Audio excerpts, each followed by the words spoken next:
I've spent much of my life searching for the stories of the African American people. Our first notation of Anthony Johnson essentially defines him as Antonio the Negro. I've always wanted to tell their history. 5 centuries in the making. It's a living history. And I've traveled around the country and across the globe to chronicle it. Assalamu alaikum. Did any of you receive wealth inherited from the slave trade? Black people changed American society. America probably wouldn't have much of a popular culture without black people. We blackified it. We took everything and made it better. You're a good cook, man. Black people redefined the American dream. Robert Smalls epitomizes America. Come from nothing and to be a success. They held the country to its ideals, even when it abandoned them. In these 6 hours, I'll tell the stories of some of the people, places, and events that made Black history. Stories of courage, determination, and the power of hope. Are you prepared to take the oath, Senator? I am.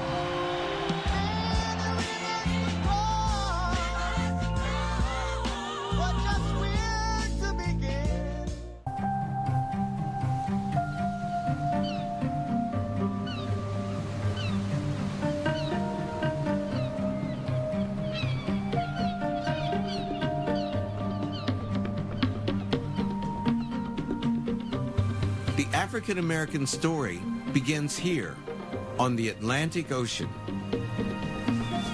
Africans crossed these waters with the very first European explorers.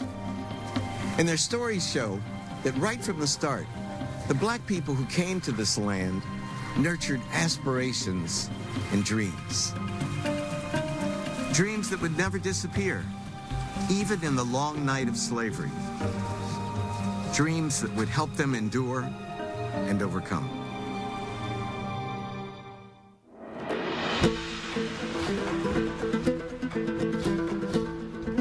Florida, the first known African in America, came here with Spanish explorers in 1513. His name was Juan Garrido. He was free, and he left his mark on the New World. Garrido helped Cortez take Mexico. Then he headed for California, searching for gold.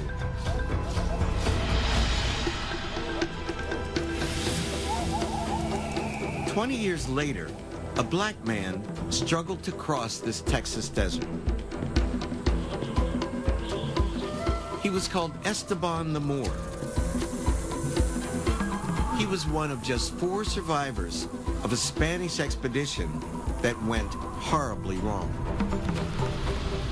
Esteban served as a guide and a translator for his companions, negotiating their way to safety across this forbidding landscape. By the year 1536, they had walked 15,000 miles. They had seen more of the North American continent than any explorers would until Lewis and Clark. Garrido and Esteban were among the first Africans in our country. They found hope and opportunity here. But things changed quickly.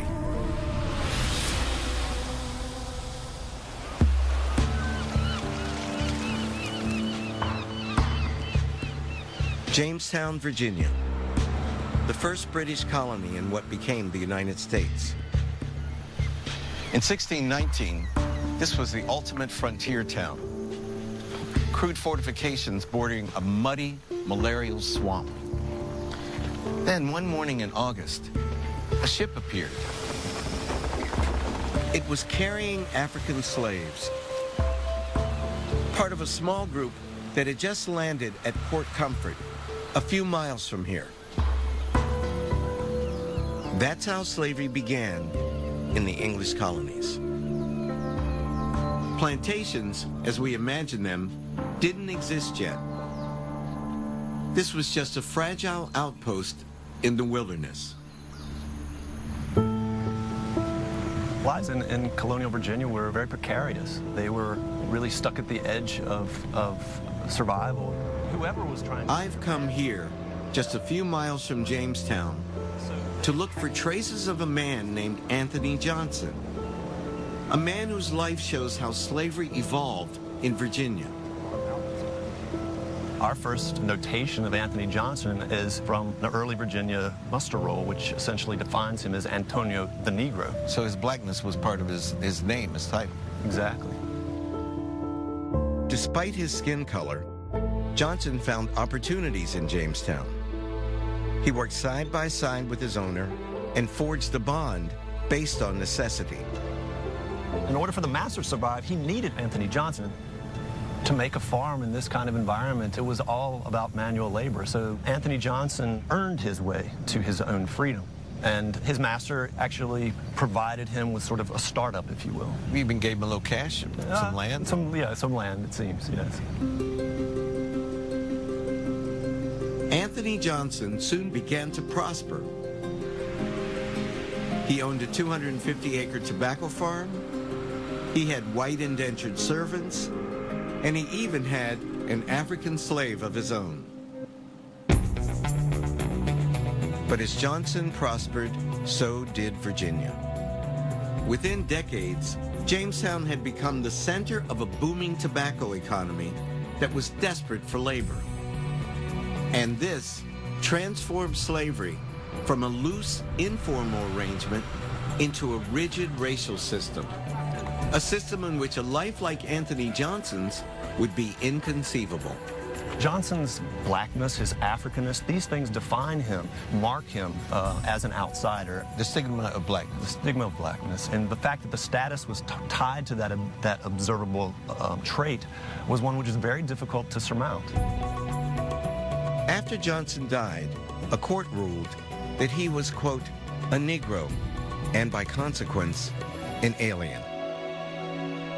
And then the colony of Virginia seized his family's land.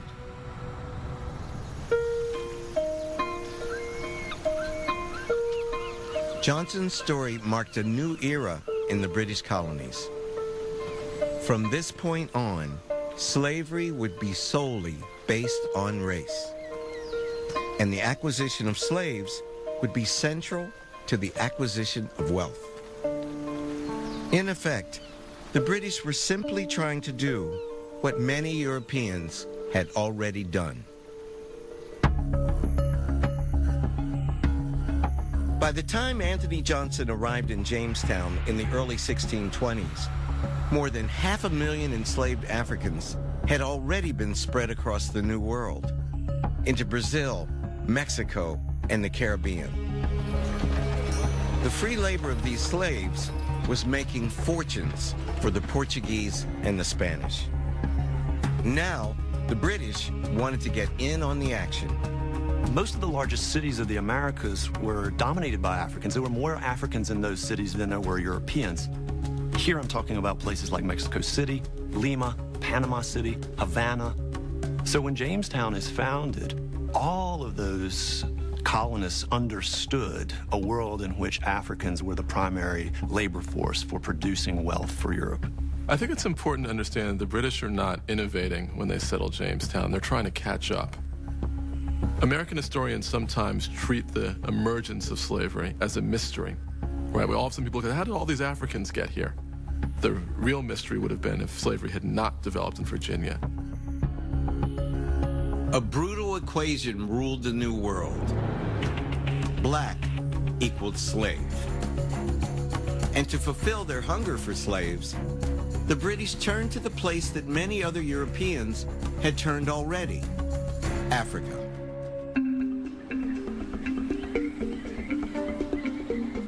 Sierra Leone was once a major hub for the slave trade.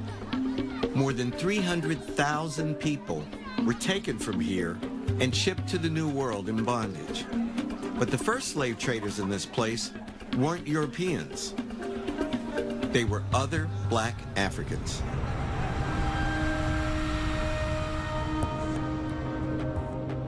Africans practiced slavery long before they ever saw a white person. All across this continent, slaves were part of a system based not on race, but on ethnic difference and brute power. A system involving an enormous array of monarchs, merchants, and mercenaries. African kingdoms were at war with one another. War was a theme in Africa and actually Europe as well for many, many years. And so as a part of these wars, as a result of these wars, people were taken hostage and made into slaves. I've come to Port Loko, a river town in Sierra Leone, and the long-standing home of the Temne people. For centuries, the Temne here collected captives who had been taken in wars. They tied them, packed them into small boats, and sailed them downstream, where they were sold to Europeans for profit. We sometimes romanticize Africa. We think that Africa was idyllic until the white man came. But there were deep tensions between ethnic groups here. Black Africans didn't necessarily feel the bonds of skin color any more strongly than, say, white Europeans did. Slavery was ongoing before the Europeans came. It was just a common business. They come here in this wharf. Here is the landing part for the boats. Who were the slave traders? The slave traders were great warriors, strong men, chiefs. They do this business. A lot of misery loaded on these boats. Yes, but our people, we are not thinking about misery. It was a lucrative business. Mm-hmm. Assalamu alaikum. Professor Gates. I was surprised to find out that in Port Loko today, there are still many families whose ancestors profited from the trade. And some of them were willing to tell me about it. Good. Just speak from your heart. Did any of you receive wealth inherited from the slave trade? More few, not an no 500 slaves. 500? 500. My God, so he was very rich. Yes, our people we are rich. Until the road account of Karam then people saw ban and a room bomiowi. Would chiefs wage war just to get slaves? Oh, yes. In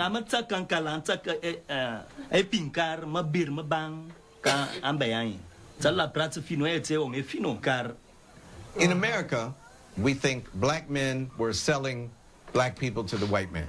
But when you see it, do you see it as Temne were buying Loko, Mende were buying Temne, etc.? Is there a difference? Well, were all black people black? Only BB. It's true that black people are black. So for certain team, we don't speak the same language. I don't like what you like. You know, we don't just live in harmony. Though some find it difficult to face, the crucial role of Africans in the slave trade is now well documented. Historians estimate that the overwhelming majority of the slaves shipped to the New World were captured and sold by African kingdoms. But Africans did not invent slavery. It existed everywhere, dating back to the most ancient civilizations. Nor did Africans envision slavery as something that would be passed on from one generation to the next, something based exclusively on race. That was a European innovation. Europeans had actually developed an idea over several centuries that they should not enslave each other. They could kill each other, torture each other, fight each other in wars. But Europeans did not enslave other Europeans because Christians did not enslave other Christians. The great advantage of Africans is that they were outside the European community.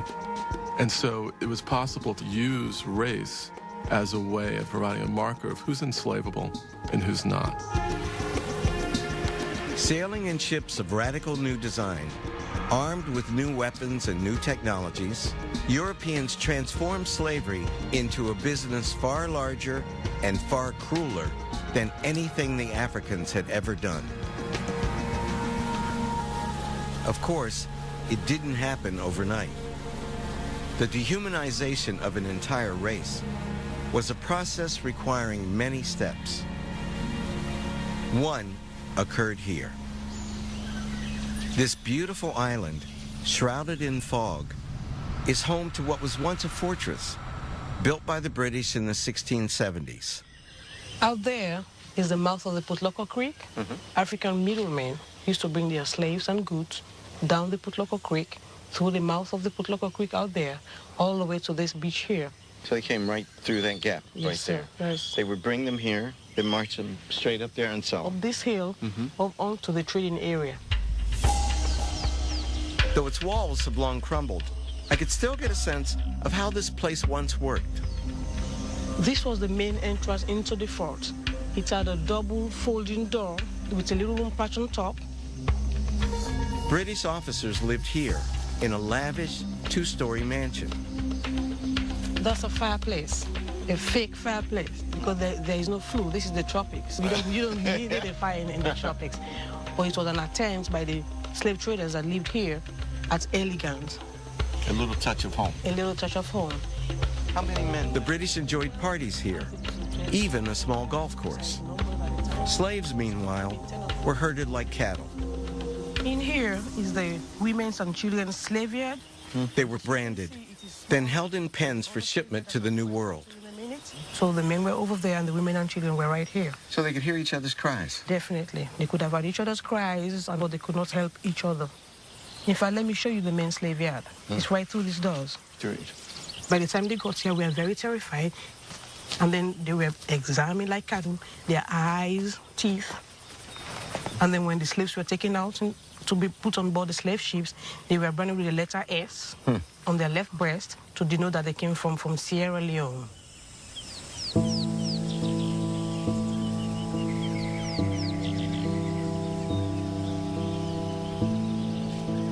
This place was not unusual. There were dozens of forts like this, up and down the African coast. We're not even sure exactly how many slaves passed through this island. 50,000 at least. We know the names of a handful and the stories of a precious few.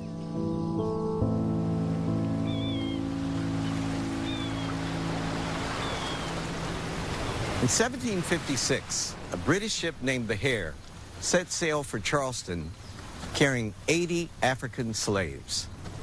One of them was a 10-year-old girl. We don't know where she was from. We don't know her parents' names.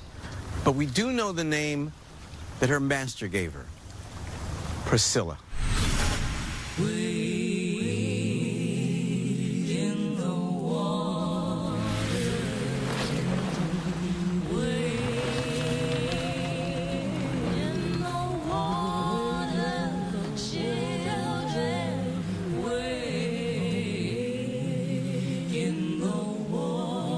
Priscilla was at the start of a journey that would change her life forever. The dreaded Middle Passage.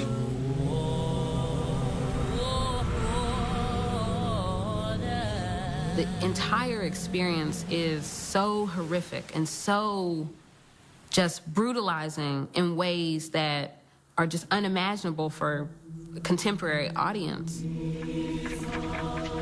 You have public floggings, you have decapitation, being immersed in your own bodily excrement.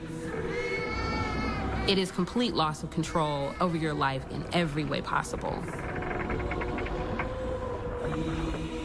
Think about it, an 8, a 9, a 10-year-old. It is something that you're never going to forget, and it's going to be etched in your memory. Women on the ship, even girls as young as Priscilla, faced an added danger. They were completely at the mercy of the male crew. Women were considered to be available prey at any given moment for the entire ship crew throughout the passage. So some women would commit suicide. And some women did decide that I don't want to bring a child into this world. So they inserted some sort of piece of wood or nail or something to, cause violence upon their body. And you also find that some women would actually die from these attempts. Priscilla spent 10 weeks on the ship. She saw 13 of her fellow Africans die along the way, their corpses thrown into the ocean. Death was so common on slave ships that sharks followed in their wake, feasting on the dead bodies.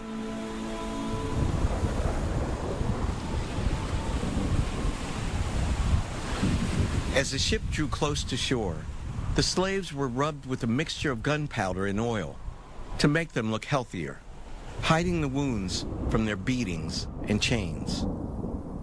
Then Priscilla stepped into a new world. Charleston, South Carolina. This was once the center of the slave trade in the 13 colonies. Over 40% of all the slaves who entered our country came through this city. In Priscilla's time, South Carolina had more black slaves than white citizens. In fact, it was called Negro country. Slave auctions were held on the streets of Charleston almost every day. Priscilla was bought at one of these auctions by a rice planter named Elias Ball.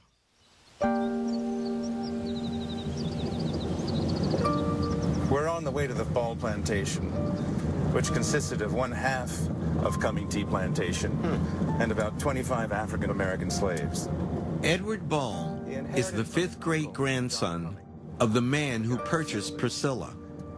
He's brought me to the land where his family ran rice plantations for almost 2 centuries. Landlord with 1,000 acres. So this would have been maybe one little road running through it. Yeah, and the rice fields were off the river. They were right around here. Ball told me he had spent years wrestling with his family's past. Priscilla is just one of 4,000 people that they owned. My dad used to talk about the plantations and Elias Ball and all of the prosperity that our family had lived through, but he never talked about the slaves. He said, there are 5 things we don't talk about in the Ball family: religion, sex, death, money, and the Negroes.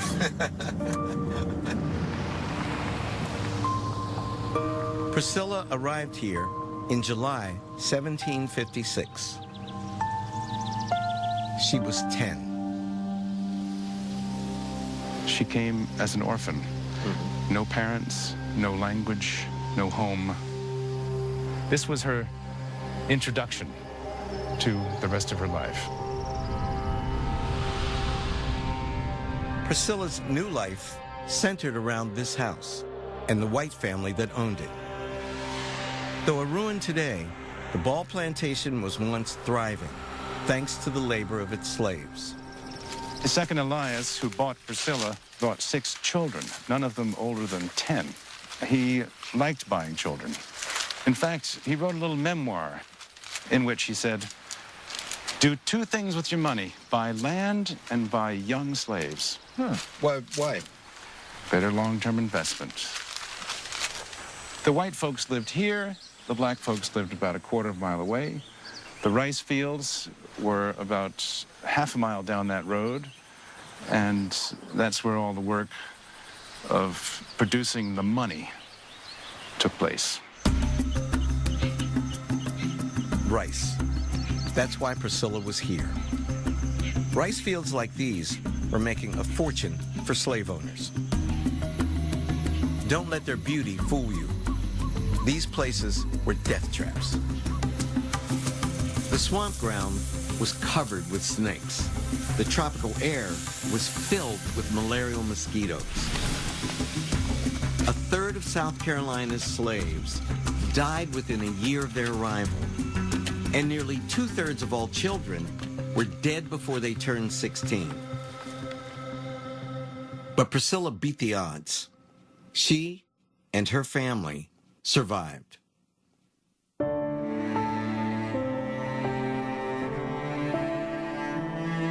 The Balls were fanatical about keeping records. They had books that listed the birthdays of all the slave children, books that listed the deaths of all the slave adults. And all of this stuff is collected in an archive of about 10,000 pages. My God. Edward Ball spent 3 years poring over his family's records here in the South Carolina Historical Society. Hampshire, Gambia, ditto, ditto, ditto. All of these men and women from Gambia. London. Ball was trying to piece together the stories of his family's slaves. Jack. For most, he found no story at all. They survived only as names on a page. Christmas. People consumed by the brutality of slavery. Samson. There was an ordinance where if you ran away and you were caught, you had to have 2 toes amputated. If you ran away again and you were caught, you had to have your ears amputated. And if you ran away a 3rd time, the punishment was castration. Oh, man. Law of the land. They were not joking. They were not kidding around, yeah. As Ball scanned page after page, he began to see one name repeated. Priscilla's 10 years old when she comes to Cumming Tea Plantation, and 10 years later, she's having her own children. Monimia, Priscilla's daughter, was born, and Monimia becomes the matriarch, and her grandchildren have children. Ball was able to trace Priscilla's family tree down generations, stretching from the 1750s all the way to today. For an African American, this is extraordinarily rare. Now, how are you related to Priscilla? She is my great-great-great-great-great-grandmother. Through your mother's Through line? my father. Through my father. father's. So your father... This is Tomalyn Polite. Right. She and her husband Antoine are carrying on a family line that began in Sierra Leone more than 250 years ago. I was 19 years old when I first found out. It really hit me like, oh my gosh, you know, this was my 5th grandmother. My grandmother, yeah. But she had to be tough. She had to be. She had to be. I got some of that from her. I was going to Tomalyn is remarkably lucky. She actually knows the name of her original African ancestor. I don't know anyone else who could do this. For nearly all African Americans, including me, our original ancestors will remain forever anonymous and invisible. This was not an accident. Removing people from genealogy is very important to making a slave. So if I only call you by your first name and never by a family name, I'm indicating to everybody, right, that you have no family, right? You're just Jimmy. You're just Sam. You're just Sarah, right? So they'll occupy a station that everybody will publicly recognize is at the lowest rung of society.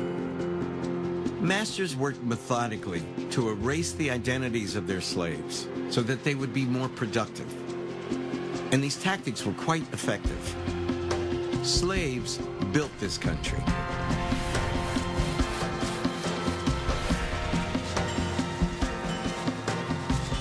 They built roads and bridges, factories and farms, towns and cities. But they built something else as well, something all their own, a culture. As much as slave masters tried to control the worlds of their slaves, they were vastly unsuccessful. There was a persistence in history and culture and names that went across the Atlantic despite the best efforts of Europeans. We tend to assume that the slave is a cipher, right? Because that's ideology. That's the ideology of slavery. That the slave is simply an extension of the master's will. That's the plan. That's the idea. But that's not really what you can ever do to a human being. Human beings always find a way to assert their own prerogatives. So black people create new kinds of cultural patterns. that didn't obtain in Africa, that weren't those of the whites, but were something new in the Americas. This garden signifies crops that enslaved African Americans would have grown, would have been... One of the most enduring expressions of any culture is food. Even today, we can try to access the world of our ancestors by tasting it. What do we have here, Michael? Well, you have a late 18th, early 19th century feast without the okra, just for you. Michael Twitty is a food historian. We have Kala Congri, which are basically black-eyed pea fritters from New Orleans. And then a lot of people in this region had 3 salt herrings a week. He's cooked me an 18th century meal to show how slaves from different parts of Africa crafted a distinct African-American cuisine. So you get a taste. Hominy or mush, ash cakes, hoe cakes, etc. would have been the staple of your diet. Give me some hot and job. Oh, you gotta have that. You're a good cook, man. Thank you, sir. This came out of my garden yesterday afternoon. Wow. From Spartanburg, South Carolina. But all those recipes, they're straight out of history books. People are great. When in the history of humankind has an enslaved people revolutionized the way the people who enslaved them ate, drank, believed, the way Africans did in the Americas? That's sorghum? Yeah. This is the first time I've ever Well, seen you see, it looks just like corn. Twitty has traced the roots of foods that connect Africa, the Caribbean, and the Americas in a vast Black Atlantic culture. A culture the slaves even propagated among their white masters. It amazed me. One reference was one of the former governors of Virginia, his wife, said that no one bakes a ham better than a big fat Negro mammy. Oh, really? And you think about this. The ham as a food was not invented in Africa. No. But somehow we got our hands on the sugar cane. And our ancestors blackified it. We blackified it. We took everything and made it made it better and made it more soulful, if you will. So let's put a little pineapple cherries on there. And put a little maple syrup. And brown sugar. Now you know maple syrup. We don't do maple syrup. Excuse me, brown sugar. Brown sugar. It's a creolization process. So while the okra soup and the black-eyed peas and the Hoppin' John and the red rice and jambalaya and gumbo, blah, blah, blah, is going to the master's house. Those cooks are bringing European Western dishes into the slave quarter. The flow's going both ways. The flow is going both ways. And what we have to recognize is everybody puts their stamp on it. Food was not the only thing flowing throughout the Atlantic world. So were ideas.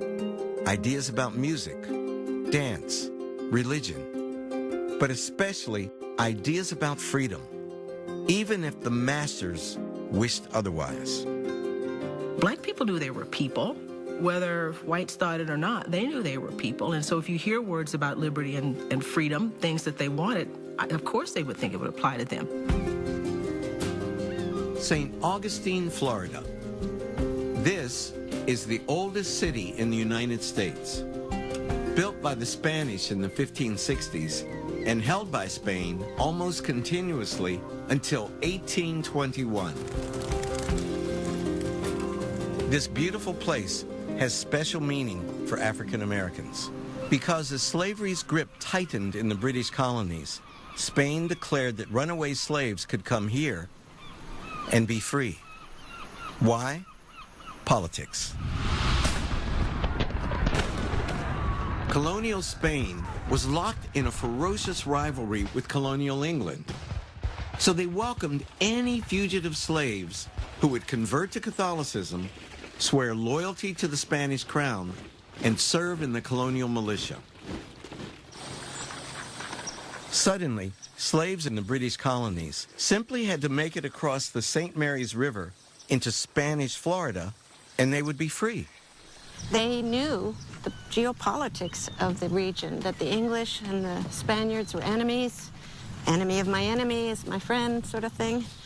And we often find that they get their information from the Indian groups who have gone back and forth. So the Indians say, hey, you black people, if you get on the boat, you get down to a place called St. Augustine, you'll be cool, you'll be free. Well, they wouldn't have known that, but they'd have known where St. Augustine was, and they would have known the Spaniards and the English were at war, that the Spaniards didn't like the English being there, and they took their lives in their hands. They get in a boat and they make it. Soon there were so many black people in St. Augustine that the Spanish built them their own town, called Fort Mose, just a few miles to the north. Nothing remains of Fort Mose. It is sunk entirely into the swamps of the Atlantic coast. But this was the first all-black settlement in what would become the United States, an outpost of freedom in a slave land. I'm trying to imagine what it must have felt like to arrive here after traveling through swamps, across rivers, and through the wilderness, finally gaining your freedom at Fort Mose. Slavery breeds dreams of freedom in every human breast. African-American culture is full of references to the day of Jubilee, to making it to the Promised Land. Well, for African slaves, Fort Mose was the Promised Land, and crossing St. Mary's River, well, that was like crossing the River Jordan. So many slaves tried to run here that the British started executing them in public to staunch the flow. But even that couldn't stop them.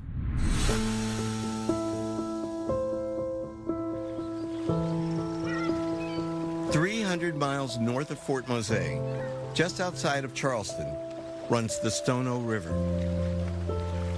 When word of the fort reached this place, it inspired one of the biggest slave revolts in the history of the British colonies. It all started right here, the site of what was once a general store called Hutchinson's. Sunday morning, September 9th, 1739, Hutchinson's store had been looted. Its guns and ammunition had been stolen. 2 shopkeepers lay dead, their severed heads lying on the steps of the store. Plantations on either side of the river were burning. An army was on the move, an African army. They were headed for Fort Mose. They set out before dawn, a group of roughly 20 men. Their tactics were simple.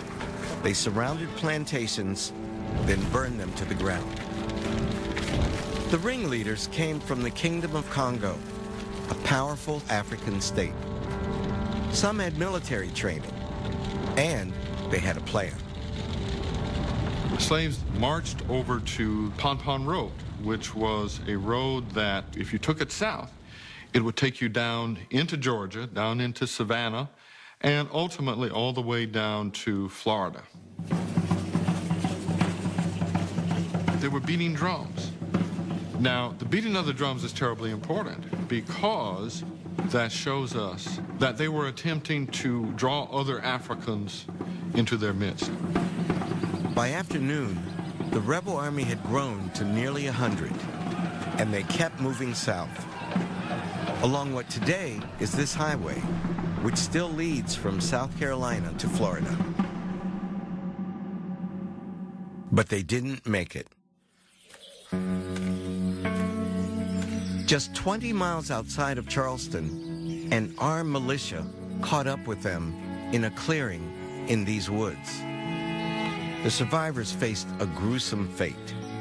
A number of the people who were captured, they'd be beheaded. Beheaded? They would be beheaded by the militiamen, and as was a usual practice during the time period, their severed heads were placed on top of posts along the highway. So right along here, we would have seen the heads of these rebels. Yes, that's right. And that was meant to instill fear and to teach a lesson to all who observe, to try to discourage people from rebelling. This must have been the planters' worst nightmare. It was. Absolutely. I mean, worse than the worst nightmare. They couldn't imagine that these Congo Africans knew anything about guns and ammunition. That's right. That's right. That's right. Absolutely right. This was the worst insurrection to occur in 18th century British colonial North America. In the wake of the rebellion, South Carolina imposed harsh new slave laws. They banned drumming and literacy and set drastic punishments on runaways. But no laws ever could force the slaves to accept their fates.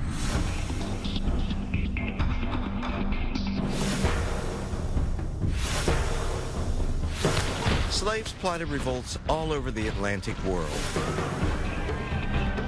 In Jamaica and Virginia, Barbados and Georgia, even in New York City. Most of them failed. But that didn't stop the slaves from trying. They were always searching for a chance at freedom. And as time passed, freedom seemed to be drawing near.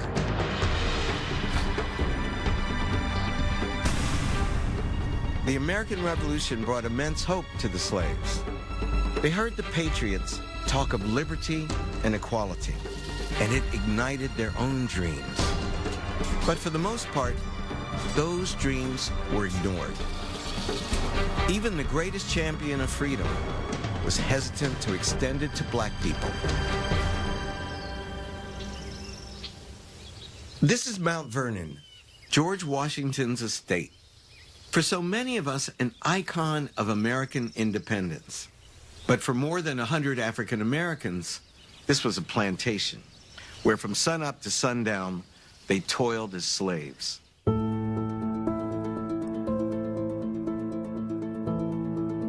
The father of our country was also one of its largest slave owners. Slaves tended his fields and watched over his every need. One worked in these stables, a groomsman named Harry Washington. Harry heard the talk around Mount Vernon about liberty and independence, but he sensed it wasn't meant for slaves. So like many black people, he decided to take his chances with the British. Once the war comes, there are enslaved men and women saying, hey, we'd love to help you out if you would help us out. We'd be happy to help you suppress this rebellion in Massachusetts if you will grant our freedom in return. Harry joined a loyalist regiment called the Black Pioneers, and he wasn't the only one. Roughly 20,000 slaves ran away to the British lines, far more than joined the Patriot cause. There were a lot of Harry Washingtons in the British Army. In fact, it's probably fair to say that especially in the southern colonies, the British Army effort could not have been as successful as it was for a time without the assistance of former slaves. Unfortunately, most of these black loyalists were ravaged by the war. Many of them died. Many of them contracted smallpox. They met terrible fates, many of them, but you can understand why they opted for it. That gives you a measure of what slavery was like, that people would take that kind of risk. Harry Washington was one of the lucky few. In the waning days of the war, the British put him on a ship and evacuated him to Canada.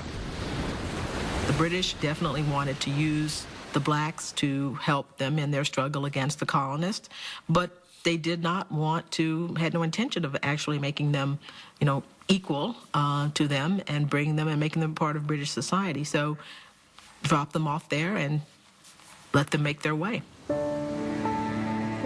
Harry didn't stay long in Canada.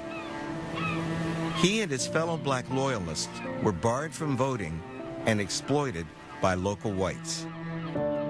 So when the British set up a colony for former slaves back in Sierra Leone, Harry was among the first to emigrate. He ended up near here, one of the very few slaves who ever made it back to Africa. But Harry didn't necessarily want to go back to Africa. You know what Harry wanted? He wanted what his old master George wanted. Freedom. The right to do as he pleased. Unfortunately, he did not find it here. The British government in Sierra Leone tried to limit the property rights of the black settlers. Harry fought back and was banished for insubordination. After that, he disappeared. Harry was a rebel to the end, and it's probably best that he turned his back on America because he wouldn't have liked what America became.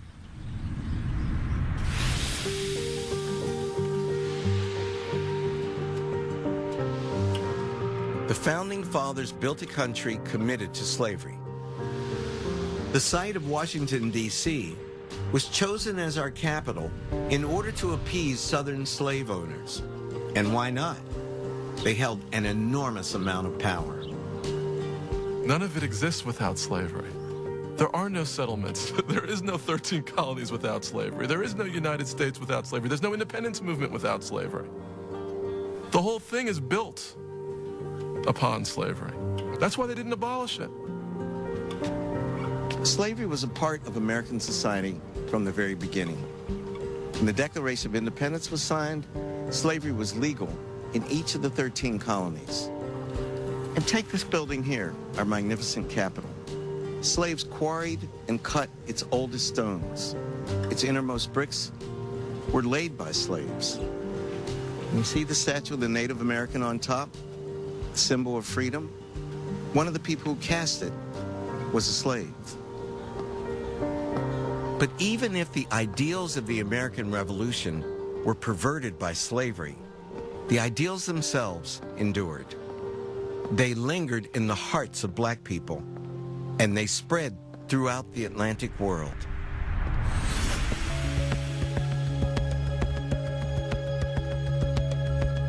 Saint-Domingue. At the close of the American Revolution, this was a French colony. It was the world's largest producer of coffee and sugar. And it had the largest concentration of slaves in the Western Hemisphere. Almost twice as many Africans were brought here as were brought to the entire United States. In essence, this was the epicenter of slavery in the New World. But in August of 1791, this colony began to collapse as the slaves rose up against their hated masters. Inspired by the same ideals as the American patriots, they fought off European armies and founded a new nation, Haiti, the world's first black republic. Never before in history had slaves overthrown their masters. The Haitian Revolution becomes this great beacon of hope, right, for what's possible. Another world is possible. Slavery can end. How in the world would a slave, completely illiterate, stuck on a plantation, hear about the Haitian Revolution? Well, illiterate doesn't mean ignorant, right? That's the first thing we have to understand, which is that news is traveling all around aboard ships, right? So sailors, they're spreading news about what's going on. And then the slaves hear ideas about freedom and equality and liberty that are incredibly important to black people. And so they raise hopes to an extremely high level. Unfortunately, here in the United States, those hopes were dashed. African Americans had to wait almost a century for their freedom. But even so, Haiti had a profound impact. For generation after generation, Haiti was a source of immense pride. A free black nation in a world that thought black people were fit only to be slaves. That pride can still be seen today, if you know where to look.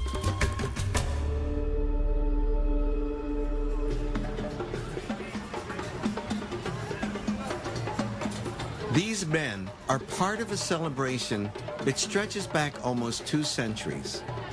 A celebration of our living connection to Haiti. They get up before dawn on Mardi Gras morning and parade through New Orleans, waking the city to celebrate with the Haitian Vodun tradition. I can dig that. You never know, you might not wake up tomorrow. that's right. So they make sure that everybody wake up on Mardi Gras Day. So if they don't wake up, they're dead. If they don't wake up, you're dead. Right. That's the message. If you don't wake up, you're dead. So that's their job, to wake everybody up and make sure that you enjoy Mardi Gras. They've been doing this since 1819, soon after a group of Haitian refugees came to New Orleans via Cuba and started the tradition. It's one of the oldest parts of Mardi Gras, and a living reminder that African American history isn't limited to the story of the United States. It's part of a much wider history, the history of a people scattered like sand throughout the Atlantic world. The way we think of history is in national terms. So U.S. history is U.S. history, and it's discrete from Jamaican history or Haitian history or British history or French history. And it turns out that national history really emerges in these Atlantic cross currents, right, that involve Africa, the Caribbean, South America, Europe, and North America.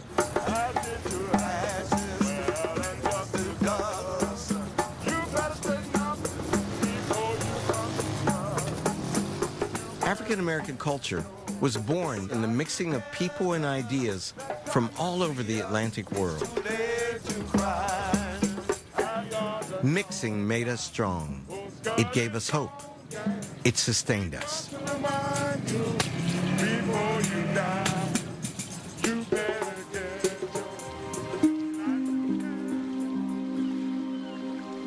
Less than a mile from the Mardi Gras parades runs the mighty Mississippi River.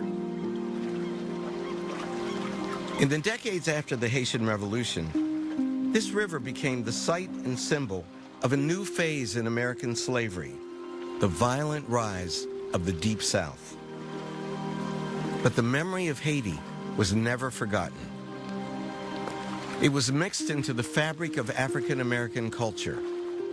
It became an inspiration for countless numbers of black people who dared to dream of their freedom. They would need that inspiration in the harsh and dreadful years to come.